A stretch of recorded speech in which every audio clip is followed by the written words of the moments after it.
आज की हमारी कहानी का नाम है शरारती लड़का। लेकिन कहानी शुरू करने से पहले आप सबसे रिक्वेस्ट है, आप हमारे चैनल को ज़रूर सब्सक्राइब करें और वीडियो के नीचे दिए गए बेल के निशान को ज़रूर दबाएं। एक दफ़ा का जिक्र है, एक गांव में एक शरारती लड़का रहता था। उसकी शरारतों की वजह से सारे गांव वाले उससे तंग थे। वो शरारत का कोई मौका अपने हाथ से जाने न देता। कभी वो किसी की दरवाजे की बेल बजा के भाग जाता, कभी वो देखता कि कोई सो रहा है तो वो पेंसिल से उसकी शक्ल बिगाड़ देता। किसी की जूतियां पड़ी देखता तो उन्हें काट देता। लोग उसे बुरा भला भी कहते और घर में शिकायत भी करते। उसके घर वाले भी उसकी शरारतों की वजह से बहुत परेशान थे।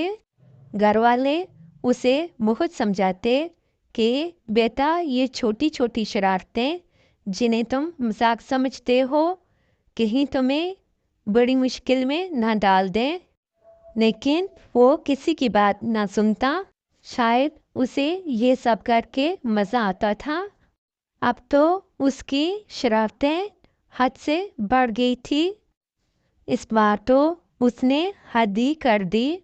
उसने शरारत में आकर खेत में आग लगा दी। तो आग बढ़कर खेतों में खड़ी पकी हुई फसल को जा लगी, जिससे उसके अपने ही खेत जलकर राख हो गए। जिससे उसके बाप को बहुत नुकसान हुआ। तो उसने अपने बेटे को बहुत समझाया और उसे आइंदा शरारत करने पर घर से निकालने की धमकी भी दी। लेकिन फिर भी वो बाज न आया। इंसान तो इंसान, अब तो जानवर भी उसकी शरारत से महफूज ना रहे थे।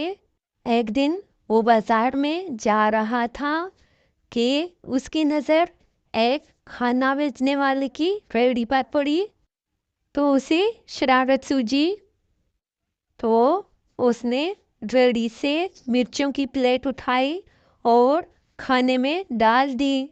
जब रेहड़ी वाले की नज़र उस पर पड़ी तो वो तेज़ी से वहाँ से भागा।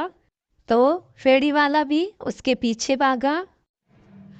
तो आगे एक दीवार थी, तो वो उस दीवार पर चढ़ गया। दीवार काफ़ी ऊंची थी। यूं ही उस लड़के ने दीवार से दूसरी तरफ छलांग मारी तो दीवार उसके ऊपर गिर गई और उसकी दोनों टांगें टूट गई। इस तरह उसे अपनी किए की सज़ा मिल चुकी थी। कभी कभी मजाक में किया गया छोटा सांबल हमारे लिए सारी जिंदगी की परेशानी बन सकता है।